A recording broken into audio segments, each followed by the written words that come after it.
On est là ensemble jusqu'à 10h ce matin avec Sarah, c'est la Fun Family et notre invité, Michael Zaniel. Sois le bienvenu, on applaudit. On applaudit toujours nos invités. La tradition. Tu viens nous voir pour le Festival mondial de la magie, ce sera à Charleroi, au Palais des Beaux-Arts. Ce sera les 22 et 23 février. À quoi est-ce qu'on peut s'attendre si on vient pour ces magnifiques soirées et journées ? C'est un spectacle familial donc, qui s'adresse à tout le monde et c'est des artistes internationaux, il y en a une dizaine qui viennent du monde entier et qui vont chacun faire leur numéro phare. Et voilà, chaque numéro est vraiment reconnu dans le monde pour sa création. Et voilà, c'est vraiment intéressant parce que c'est plein de styles de magie différents. Il y a de la comédie-magie, il y a de la grande illusion, magie des colombes aussi, des oiseaux. Enfin, c'est vraiment très varié. Et si on revient sur plus particulièrement ton parcours, comment toi tu as eu envie de commencer la magie ? Moi, j'ai vu un magicien quand j'avais 8 ans. Et donc là, j'ai commencé à m'y intéresser. J'achetais des boîtes de magie en supermarché, mais ça ne mène pas bien loin.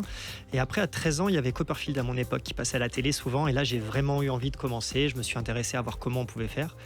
Et je suis dans une boutique de magie qui m'a dit, voilà, si tu veux apprendre, tu peux commencer avec cette vidéo-là qui t'apprendra les bases de la magie des cartes ou les bases de la magie des pièces. Et après, on évolue comme ça. Et c'est facile à apprendre la magie ? Non, c'est comme... il faut être passionné. Après, c'est comme tout. C'est comme le piano. Chaque objet en magie, ce qui est intéressant, c'est que le mentalisme est complètement différent de la magie close-up. La magie close-up, c'est ce qui se fait avec les cartes, par exemple, ou de la grande illusion. Donc, on peut pas tout faire, mais il faut choisir un peu son domaine. Et puis voilà. Et aussi, on l'a vu quand même au fil des années, tu as un style bien à toi, puisque toi, tu combines magie et comédie, si je ne me trompe pas. Oui. Comment ça t'est venu ? En fait, moi, j'ai fait une formation à l'école du mime Marceau à Paris. Donc, j'ai fait une formation de mime. Et à la sortie de l'école, j'ai voulu créer un numéro qui mélangeait mime et magie.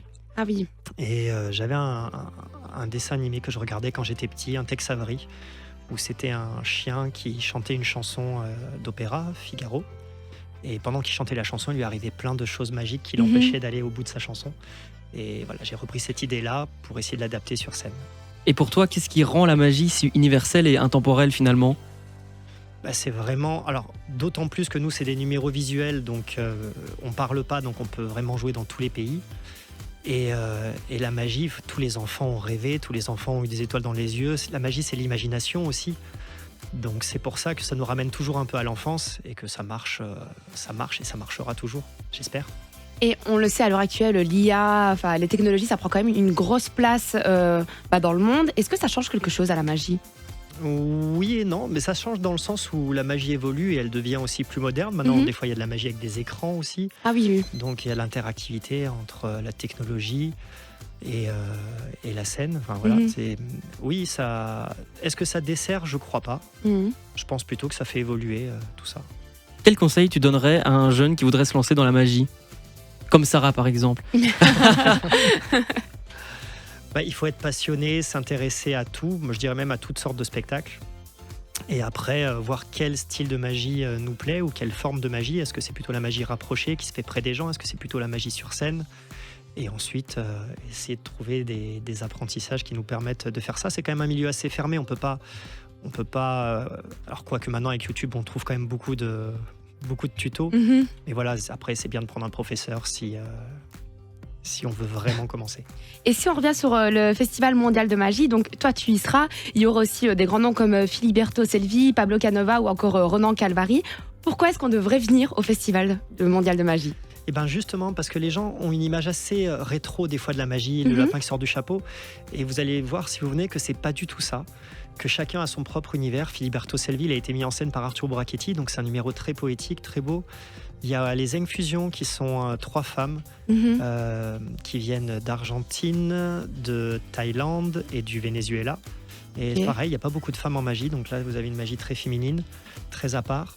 Vous avez Ramo y Alegría, alors ça moi j'adore parce que là justement c'est vraiment l'exemple même de comment la magie évolue, c'est-à-dire qu'avant il y avait des boîtes. Par exemple, et on mettait quelqu'un dans la boîte et la boîte cachait un peu ce qui allait se passer. Ça restait magique quand même pour les gens.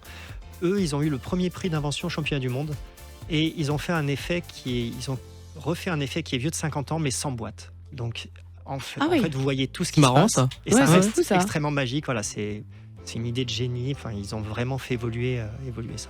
En fait, finalement, on peut se dire qu'en venant à ce festival, on va découvrir plein de nouvelles magies pour les personnes qui, enfin, comment expliquer, qui ont peut-être juste l'habitude de regarder des numéros à la TV ou autre. Là, il y a plein de styles différents, donc on peut découvrir plein de choses. Voilà, c'est des numéros courts de 5-10 minutes, donc on ne s'ennuie pas, et puis chaque style est très différent. Et c'est ça qui est génial, c'est que tout de suite, on passe à un autre style, à une autre couleur. Et vous avez le présentateur aussi, le maître de cérémonie, Ronan Calvary, qui est un excellent magicien, qui lui va faire du mentalisme, qui va avoir de l'interaction aussi avec, c'est chouette ça. Avec les gens, et qui va faire le lien entre les numéros. Et on attend ça avec impatience. Merci beaucoup d'avoir été avec nous ce matin. On réapplaudit.